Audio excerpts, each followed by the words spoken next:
Hello students, welcome back to your lecture. I am your teacher from Guru Ramdas College of Pharmacy, Malot. Today we are going to start from pharmacology and toxicology, the next chapter, psychopharmacological agents. Psychopharmacological agents कहाँ पे use होते हैं, इनके अंदर कौन सी categories आती हैं, इसकी क्लासिफिकेशन क्या है, किस डिज़ीज़ के लिए यूज़ किए जाते हैं, वो हम आज देखेंगे। साइकोफार्माकोलॉजिकल मोस्टली साइकेट्रिक डिज़ॉर्डर्स, जो साइकेट्रिक पेशेंट्स होते हैं उनके लिए किए जाते हैं।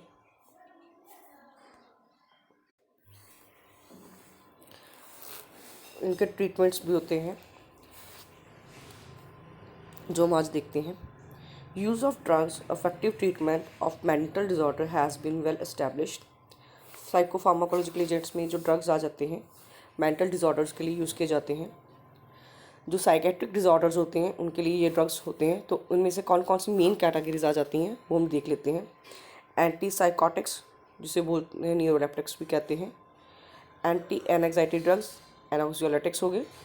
एंटी डिप्रेशन ड्रग्स हो गए। मेन इनमें हम कह देते हैं कि ये एंटी एनएग्जाइटीज़, डिप्रेशंस के लिए यूज़ किए जाते हैं। एंटी साइकोटिक्स जो होते हैं, these drugs are use in the treatment of सिक्सोफेरेनिया और साइकोसिस। साइकोसिस एक मेंटल डिजीज़ होगी, सिक्सोफेरेनिया जो है हमारे ब्रेन का डिजीज़ हो गया, सेंट्रल नर्वस सिस्टम का डिजीज़ हो गया। न्यूरॉन्स जो हैं डिप्रेस होते हैं, हमारे ज़्यादा जो एक्टिविटीज़ होती हैं ब्रेन की वो डिपेंड करती हैं सिचुएशंस के अकॉर्डिंग। जब डिप्रेस होती हैं तो डिजीज़ होती हैं। Anti anxiety drugs, these are use in anxiety states and also to treat insomnia. Sleep disorders को ट्रीट करने के लिए हम एंटी एंग्जाइटी ड्रग्स यूज़ करते हैं। Anti depression drugs use in the treatment of mental depressions and manic depressions, depression के patient के लिए होगा। तो आज सबसे पहले हम देखेंगे एंटी साइकोटिक्स। सिक्सोफेरेनिया, सिक्सोफेरेनिया एक तरह का ब्रेन का डिजीज़ है, मेंटल इलनेस है।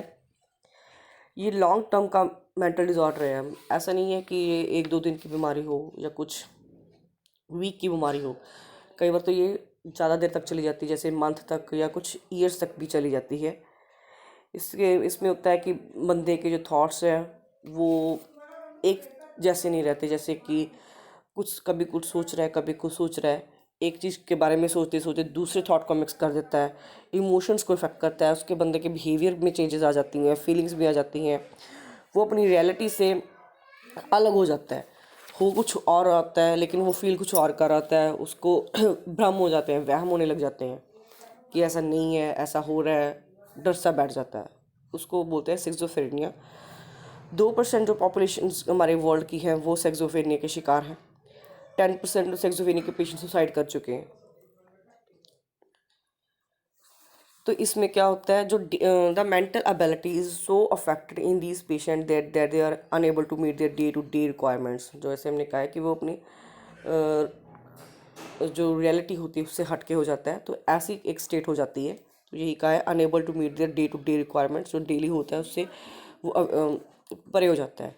पॉजिटिव इसमें सिम्टम्स कौन से आ जाते हैं स्किज़ोफ्रेनिया में, जैसे hallucination, delusions, disorder thought processes, reality testing मतलब रियलिटी से परे आ जाते हैं। नेगेटिव सिम्टम्स जैसे alogia, poverty of speech, confidence खत्म हो जाता है, बोल नहीं पाता, कम बोलता है, हिचकिचाता है।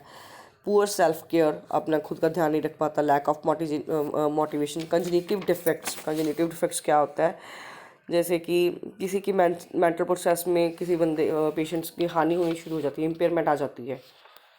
ठीक है, तो नॉलेज जो होती है, जो किसी भी रिगार्डिंग इन्फॉर्मेशन है वो उससे परे हो जाता है। Impairment of individuals mental process.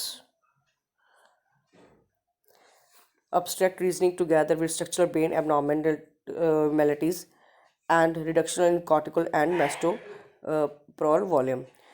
Antipsychotic agents में जो सबसे पहले डिस्कवर हुआ है ड्रग जो हम यूज़ करते हैं वो है क्लोरोप्रोमाजिन। 1950 में किया गया था, जो साइकोटिक पेशेंट्स के लिए यूज़ किया जाता है। नेक्स्ट हम इसकी देख लेते हैं बायोकेमिकल बेसिस ऑफ साइकोसिस। तो एग्जैक्ट कॉज क्या है साइकोसिस का, हम कुछ नहीं कह सकते, ये डिपेंड करता है कंडीशंस कैसी हैं, सर्कमस्टांसेस कैसी हैं। अभी तक ये नहीं पता कि साइकोसिस होता क्यों है, इसका एग्जैक्ट नोन नहीं पता बस।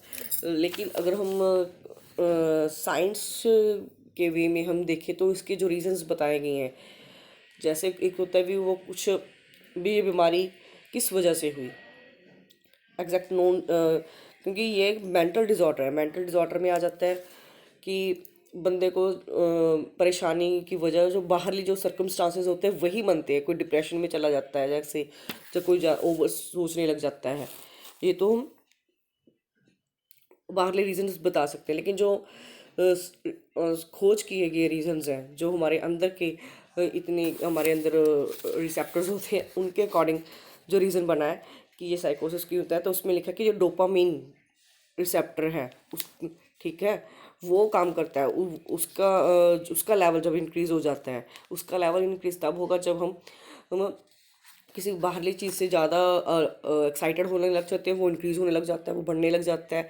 जिसकी वजह से हमारे अंदर के जो न्यूरॉन्स हैं उनका सिग्नल्स ख़राब होना शुरू हो जाता है, सही नहीं हो पाता, जो सिग्नल्स देना होता है ब्रेन को वो सही नहीं दे पाता। उसकी वजह से जो हमारे अंदर डिस्टर्बेंसेस होती हैं तब हम कह सकते हैं साइकोसिस होती है। तो यहाँ पे लिखा है कि एंटीसाइकोटिक ड्रग्स का क्या काम है, वो डोपामिन रिसेप्टर को ब्लॉक करते हैं, ठीक है।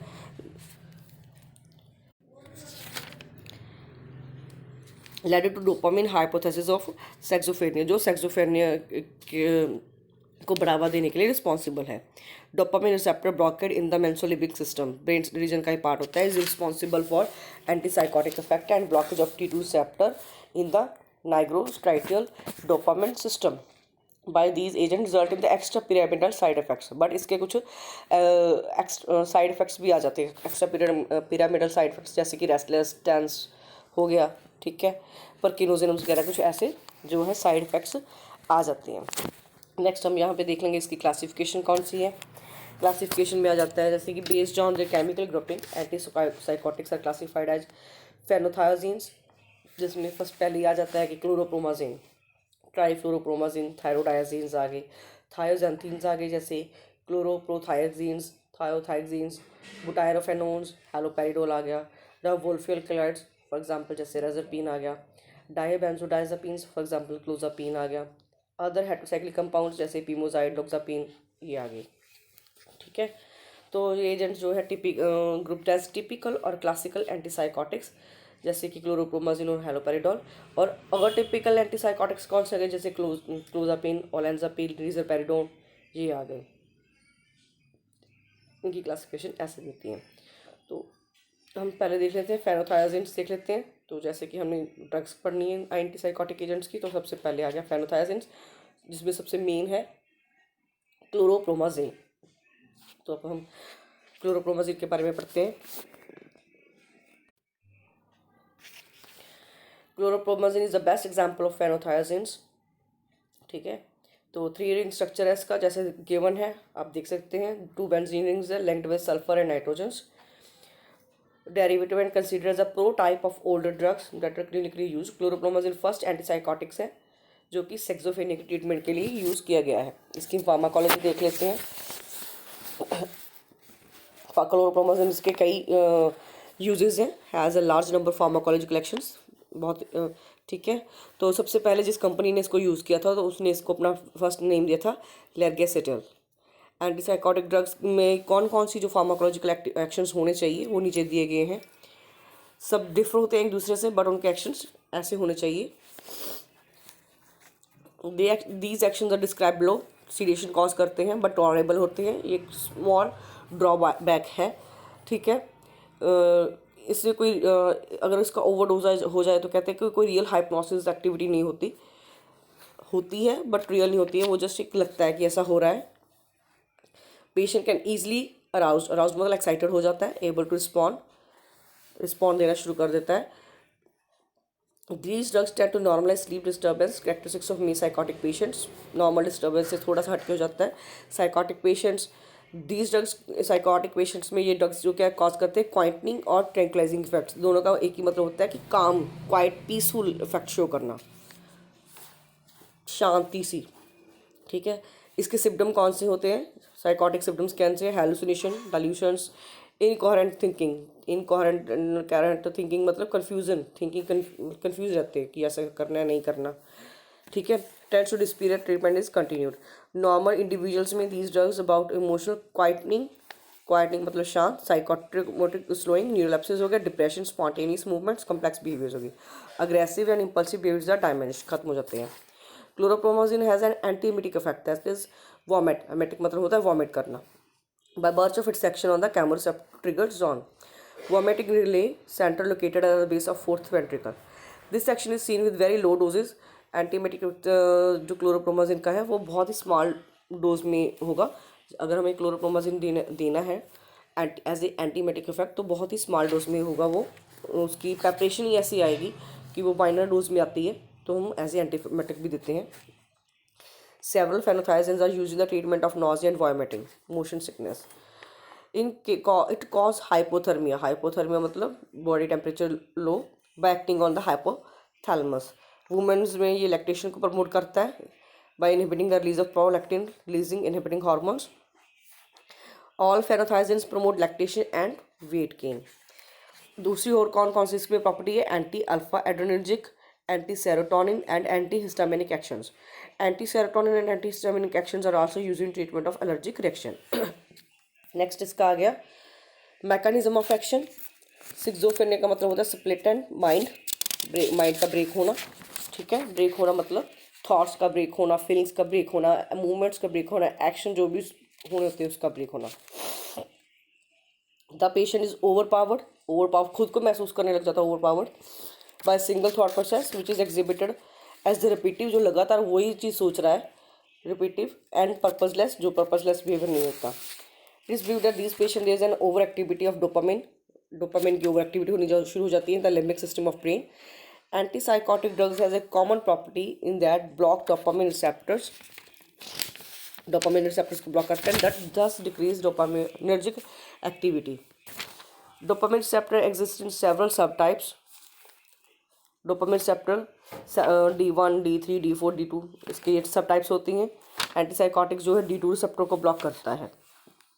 टिपिकल एंटीसाइकोटिक्स आ जाते हैं जैसे कि क्लोजापिन, रेज़ोपेरेडिन।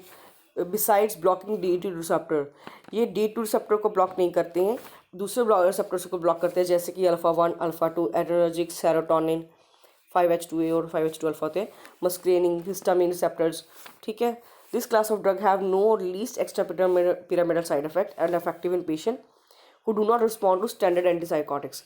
जो टिपिकल एंटीसाइकोटिक्स को पेशेंट्स रिस्पॉन्स नहीं करते, उनको अटिपिकल देते हैं, तो ये अल्टरनेट वे हो जाता है पेशेंट को ट्रीट करने का। तो आप यहाँ पे एक टेबल बना हुआ है रिलेटिव रिसेप्टर एफिनिटीज़ और सिलेक्टेड एंटीसाइकोटिक्स, जो ड्रग्स हैं वो कौन से रिसेप्टर पे कितना इफेक्ट शो कर रहे हैं, कैसे शो कर रहे हैं, वो इन्होंने एक टेबल में बना के दे दिए। जैसे कि हम कह सकते हैं हैलोपेरिडोल D2 पे रिसेप्टर पे शो करता है, 5H2 पे कम है, अल्फ़ा 1 पे ज़्यादा है, H1 पे, M1 पे नहीं है।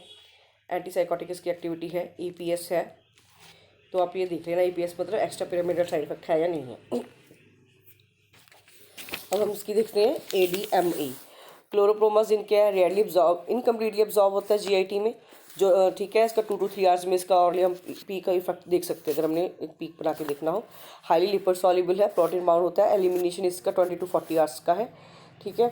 मेटाबॉलिज्म होती है बाय ऑक्सीडेशन प्रोसेस से, हाइड्रोक्सिलेशन भी होती है, hydroxylation and subsequent glucuronic acid conjugation is a major metabolic pathway. Major process इसका जो है मेटाबॉलिज्म का वो हाइड्रोक्सिलेशन और ग्लूकोयूरोनिक एसिड है। क्लोरोप्रोमाजिन एक्सटेंसिवली मेटाबॉलाइज हो जाता है, ठीक है। बाद में जो इसके मेटाबॉलाइट्स रह जाते हैं नहीं होते वो यूरिन में पास आउट हो जाते हैं। साइड इफ़ेक्ट्स कौन से आ गए एंटीसाइकोटिक ड्रग्स के? ये जो ये बीमारी होती है कुछ सालों तक होती है, तो ऑब्वियसली क्लोरोप्रोमाजिन को, वैसे तो ये क्लोरोप्रोमाजिन को सेफ ड्रग बोला गया कि बहुत सेफ ड्रग है, तो इसके माइनर साइड इफ़ेक्ट्स भी हैं, बट ठीक है लंबे समय के लिए लेना पड़ता है। तो जो साइड इफ़ेक्ट्स हम देख लेते हैं इसके, फर्स्ट आ जाता है जैसे कि इसमें से extra pyramidal motor side effects, Parkinson syndromes हो गए, एक्टिनिसिया हो गया, रिजिडिटीज़ होगी, ट्रेमर्स हो गए, ठीक है। The main extra pyramidal side effects हो गए dry mouth, blurring of the vessel, decrease gastric secretion ये हो जाता है। Adrenergic blocking action leads to inhibition of ejaculation in males, हो गया। Sero pregnancy in womens by blocking dopamine receptors, weight gain होता है मैन में और वुमेन में दोनों में। दूसरे साइड इफेक्ट्स आ जाते हैं जैसे jaundice, blood dyscrasias, skin rashes, photosensitivities, grey pigmentation, ये हो जाता है। ड्रग इंट्रैक्शंस आ जाती हैं, सेवरल ड्रग इंट्रैक्शंस हो जाती हैं। Chlorpromazine potentiate the action of CNS depressions like alcohol and barbiturates. अगर हम अल्कोहल और बार्बिचुरेट्स के साथ क्लोरोप्रोमाजिन को दे रहे हैं तो सीएनएस डिप्रेशंस का जो एक्शन है वो और इंक्रीज हो जाता है, ठीक है। ये एंटी हाइपरटेंसिव एजेंट्स लाइक गोनाथिल ऐसे एजेंट्स को एंटागोनाइज करता है, उसका एक्शन जो है इनहिबिट करता है। अब इसमें कौन कौन सी प्रेपरेशंस आ गए, ड्रग्स कौन कौन से हैं जो हम as a anti psychotic use करते हैं। सबसे पहले तो क्लोरोप्रोमाजिन ही आ गया, इसके बारे में हमने पढ़ लिया है सारा। तो सब इसको टैबलेट की फॉर्म में दिया जाता है। डोज इसकी मेंशन है 200 mg बाय ऑरली रूट, और अगर हम इंट्रामस्कुलर इंजेक्शन दे रहे हैं तो 20 to 50 mg है। लिक्विड प्रेपरेशन है triflupromazine, oral dose 5 to 200 mg, 20 to 50 mg intramuscular use. Thioridazine आ गए, trifluoperazine, prochlorperazine, perphenazine 5 to 10 mg parenterally दिया जाता है। ऑरल डोज 8 to 30 mg है। ये इस it is also given in the combination with amitriptyline in psychotic patients with depression. Promethazine anti histaminic भी है। फिर क्लोरोप्रोथायाजिन्स आ गए, फेनोथायाजिन्स आ गए, साइक्सोफेरेनिक के ट्रीटमेंट में दिए जाते हैं। इनका also given in the motion sickness में भी दिया जाता है, जैसे नोजिया और वोमिटिंग। एंटी एमेटिक भी हो गए। एंटी हिस्टामिनिक और इन एलर्जी कंडीशंस में एज एंटी हिस्टामिनिक दिए जाते हैं, ठीक है। Chlorpromazine is also used to relieve intractable hiccups. Hiccups होते हैं हिचकी, इंट्रैक्टेबल अनकंट्रोलेबल जो हिकअप्स, ठीक है। फिर आगे बिटायरोफेनोन्स। बिटायरोफोन्स में हेलोपेरिडोल आ गए, मोस्ट वाइडली यूज बिटायरोफोन्स हो गए। फार्माकोलॉजिकल प्रॉपर्टी सिमिलर टू फेनोथायजन, जैसे फेनोथायजन जैसे जैसे एंटीहिस्टामिनिक है तो हेलोपेरिडोल भी दिए जाते हैं। एंटी कोलिनर्जिक और alpha receptor blocking actions are also less compare to chlorpromazine. ये D2 रिसेप्टर को ब्लॉक करते हैं, सेम है जैसे कि क्लोरोप्रोमाजिन का था। It should be care if patient is predispose to extra pyramidal syndrome. और डोज इसका 2 to 6 mg डेली है। Also available for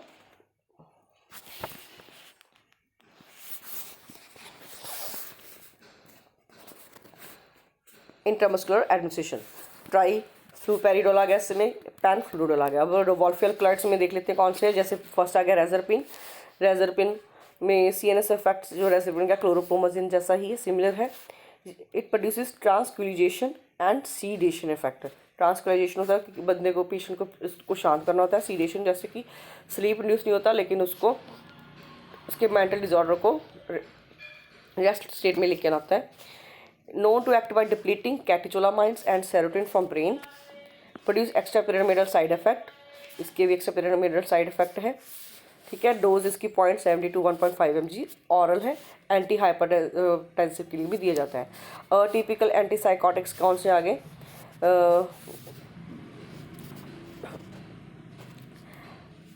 the atypical antipsychotic agent, sometimes called novel and atypical antipsychotic agent, or a group of drugs which are different chemical from older drugs used to treat psychosis. Atypical antipsychotics offer several clinical benefits. The primary advantage क्या है इसका, they have less or least extrapyramidal side effect। तो main इसका advantage है less एक्स्ट्रापिरामिडल side effect है, ठीक है। Beside dopamine D2 receptor, ये डोपामिन D2 रिसेप्टर को तो ब्लॉक करता है, लेकिन इसके अलावा ये 5H2 अल्फा 1 अल्फा 2 इनको भी ब्लॉक कर देगा, ठीक है। क्लोजापिन आ गया, ओलेंजापिन आ गया।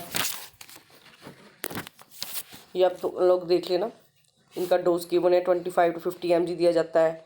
D2 एंड D4 रिसेप्टर्स को ये ब्लॉक करते हैं।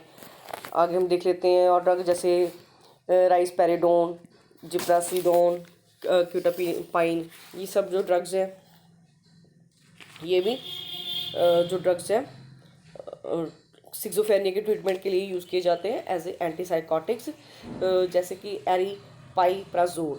ये फर्स्ट डोपामिन पार्शियल एगोनिस्ट है, अप्रूव फॉर ट्रीटिंग साइक्सोफेरेनिया। ये अटिपिकल की कैटेगरी में आ जाता है। इसका mechanism of action still unknown, but ये क्या है, D2 और सेरोटोनिन दोनों को क्या है एंटागोनाइज करते हैं, ठीक है।